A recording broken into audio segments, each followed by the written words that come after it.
Very good morning my dear students. और हम अब डिस्कस कर रहे हैं 8th series part 2। Question paper का कोड है 32 2 part 1, right. So first question, ये 2023 से रिलेटेड क्वेश्चन पेपर्स हैं। फर्स्ट क्वेश्चन देखते हैं इसका क्या कहता है।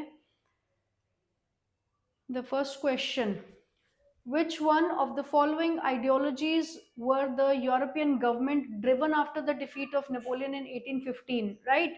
Conservatism. आपको याद है ना, conservatism जब जो कंजर्वेटिव्स थे वो कोई भी क्रिटिसिज्म और डिसेंट को टॉलरेट नहीं कर रहे थे, प्रेस की फ्रीडम को भी रोक दिया गया था।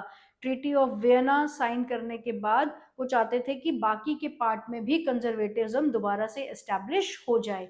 सो सोशलिज्म नहीं, लिबरलिज्म नहीं, रोमांटिसिज्म नहीं, conservatism will be the answer after defeating Napoleon in 1815, treaty of Vienna sign होने के बाद। Then choose the correct option from the following regarding central powers in the first world war. central power first world war में कौन था? Germany, Austria Hungary and Ottoman Turkey, right. Germany, Austria Hungary and Ottoman Turkey. Option A will be the right answer. In which one of the following countries was the mass production an important feature? mass production important हो गया था 1920 के बाद United states of America में, USA में। Then look at the picture given below and identify the name of the senior literature shown in the image and choose the correct option. Ram Mohan Roy, Raja Ravi Varman, Lakshmi Nath Bej Barua and Gangadhar Bhattacharya. Option C is the answer.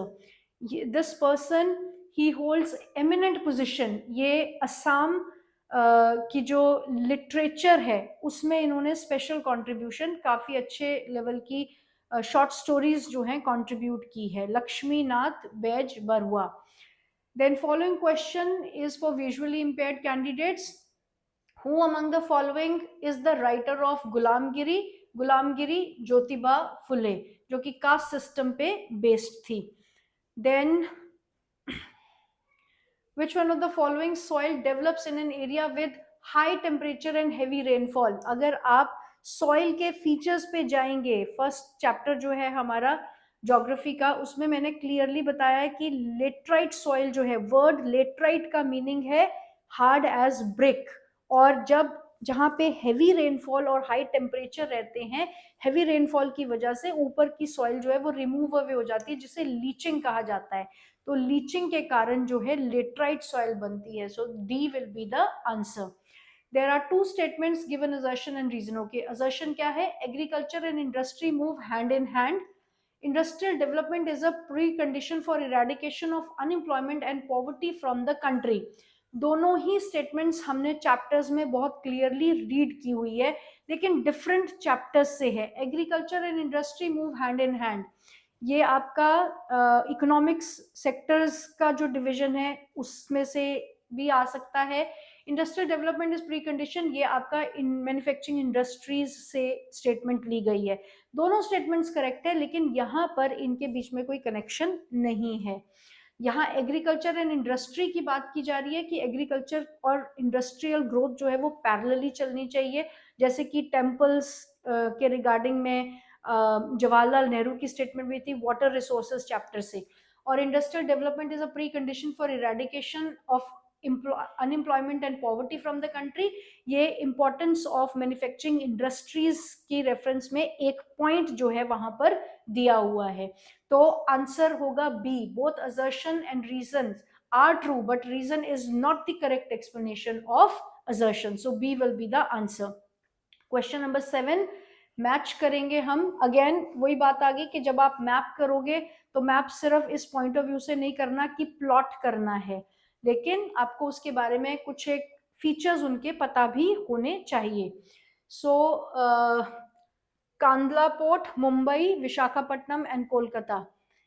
Kandla port जो है वो आपका port independence के बाद develop हुआ है। Mumbai port आपका biggest port है, राइट। तो 1 is 4 एंड 2 इज 3। यहां से आपको क्लू मिल रहा है 1 is 4, 2 is 3, बाकी कहीं पे भी 1 is 4 नहीं है, तो this is your answer. 3 is 2, 3 means Visakhapatnam is deepest landlocked port, and then 4th is 1, Kolkata एक रिवराइन पोर्ट है। Is it clear?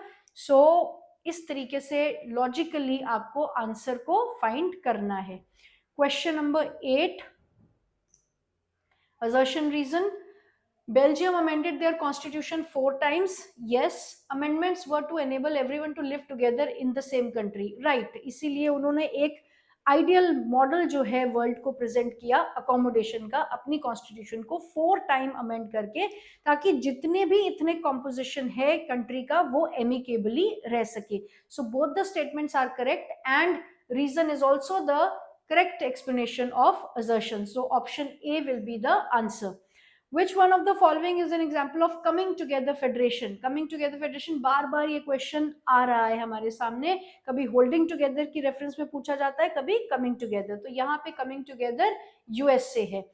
Match column 1 with column 2, again आप देखिए उसी तरीके का क्वेश्चन फिर से रिपीट हुआ है।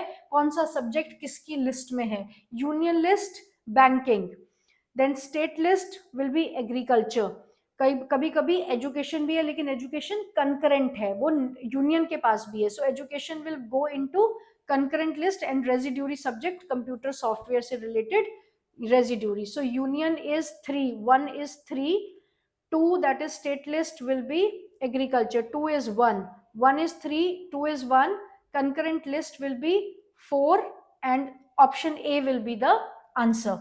Which one of the following region is the participation of women in public life highest? Nordic country, आपकी बुक में स्कैंडिनेवियन कंट्रीज करके लिखा हुआ है। नॉर्डिक और स्कैंडिनेवियन में कंट्रीज वही आती है, लेकिन दूसरे मतलब इनके एस्पेक्ट्स अलग है। किन एस्पेक्ट्स में रेफर किया जा रहा है? तो कभी हम एथनिक एस्पेक्ट लेते हैं तो नॉर्डिक कहते हैं, और जोग्राफिकल लोकेशन लेते हैं तो स्कैंडिनेवियन कहते हैं। लेकिन अगर स्कैंडिनेवियन भी है ऑप्शन में तो भी आपका आंसर करेक्ट होगा। नॉर्डिक या फिर स्कैंडिनेवियन, आपने दोनों ऑप्शन देखनी है। तो यहाँ पे नॉर्डिक कंट्रीज दी हुई है। Then question number 12, Which of the following state is ruled by a regional party? Regional party Haryana में नहीं, मध्य प्रदेश में नहीं, राजस्थान में नहीं, उड़ीसा। कौन सी पार्टी है? Biju Janata Dal. Right? Then which of the following country adopted multi-party system? Of course, India. Choose the correct option to fill in the blanks. For comparing countries, their dash is considered to be one of the most important attributes of World Bank. World Bank, right? HDI आपका जो है वो अलग से है। HDI जब हम लेते हैं तो इनकम, एजुकेशन और हेल्थ का क्राइटेरिया, लेकिन जब वर्ल्ड बैंक की बात है तो इनकम जो है वो सबसे इंपॉर्टेंट क्राइटेरिया है। So income B will be the answer. ये इस तरीके के भी इकोनॉमिक्स में से आपने देखा है कि सोर्स बेस्ड काफी क्वेश्चंस आ रहे हैं, राइट? क्या है?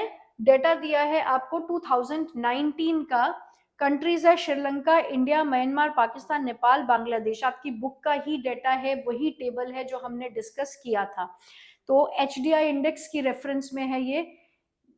Income per capita, then life expectancy, then schooling, years of schooling of people aged 25 and above, and HDI index. HDI index की रेफरेंस में एक चीज को समझना है कि HDI ह्यूमन डेवलपमेंट इंडेक्स में आपकी कंट्री जितना ऊपर है, ऊपर मतलब जितना कम रैंक है, कम होगा ना, 73 मींस हायर रैंक पे है, तो उतना बेटर होगा। इसमें हमें ये नंबर ज्यादा नहीं चाहिए, ये नंबर कम होना चाहिए। जितना कम होगा उतने हम हायर रैंक पे होंगे, first, second, third, fourth, fifth, इस तरीके से।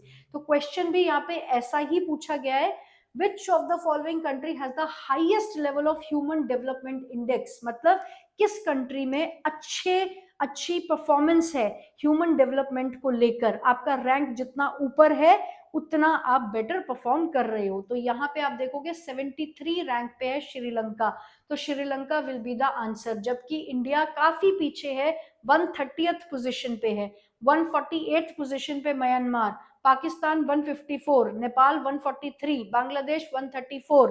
तो नेपाल श्रीलंका जो है वो सबसे बेस्ट पोजीशन पे है, दैट इज 73। तो इसमें जितनी छोटी वैल्यू होगी एचडीआई इंडेक्स में उतना बेटर आपकी कंट्री पोजीशन करेगी। इसमें आपने ये नहीं देखना कि हाईएस्ट कौन सा है 140 154 आप वो आंसर दे दो पाकिस्तान, नो, एचडीआई इंडेक्स की बात की जा रही है। तो 73 Sri Lanka is better, best amongst the given, right? So Sri Lanka will be the answer. Next question, natural products being changed into other form is known as, वैसे तो मैन्युफैक्चरिंग कहा जाता है कि जब हम नेचुरल प्रोडक्ट्स की फॉर्म चेंज करके उसको एक नई फॉर्म दे रहे हैं, वो मैन्युफैक्चरिंग होती है। तो मैन्युफैक्चरिंग किस सेक्टर की एक्टिविटी है? सेकेंडरी सेक्टर या secondary product. Is it clear? So answer will be B. और ये सब कुछ आपकी बुक्स में एज इट इज दिया हुआ है, तो रीड करना बहुत जरूरी है, थॉरोली रीड करना। नेक्स्ट है आपका, which one of the following is a feature of unorganized sector? Unorganized sector, terms of employment are regular, organized में होते हैं, people have assured work, organized sector, they have some formal process and procedure, organized sector, there are rules and regulation but not followed, ये unorganized sector का feature है। which one of the following feature is of the unorganized sector? So D will be the answer. Which one of the following is modern form of currency?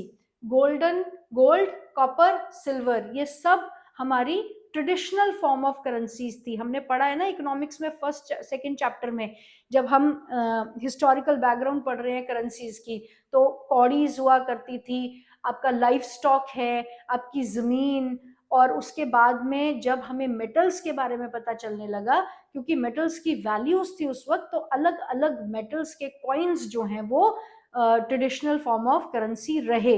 लेकिन modern form of currency पूछी गई है तो paper notes, answer will B ए।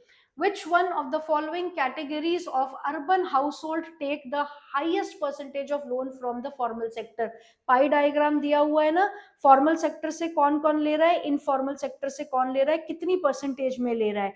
तो आपके formal sector के जो सबसे ज्यादा लोन्स जा रहे हैं वो है रिच हाउसहोल्ड्स को जा रहे हैं। Clear? Answer will B D. Last question, which one of the following is challenge of the globalization? Globalization के लिए चैलेंज क्या है? Access to new markets, access to new talent, international recruitment, disproportionate growth. Disproportionate growth, क्योंकि globalization में जब हर country हिस्सा ले रही है, डेवलपिंग भी है डेवलप्ड भी है, तो डेवलप्ड कंट्रीज जो हैं वो एक्सप्लॉइट करती है डेवलपिंग कंट्रीज को in the name of globalization, जिसकी वजह से डिसप्रोपोर्शनेट ग्रोथ हो रही है अलग अलग कंट्रीज की। डेवलप्ड कंट्रीज डेवलप होती जा रही हैं, डेवलपिंग कंट्रीज उतना डेवलप नहीं हो पा रही हैं ग्लोबलाइजेशन के नाम पर। Is it clear? So answer will B disproportionate growth. So we have come to end of series 8 part 2. We meet next in part 3. God bless you all.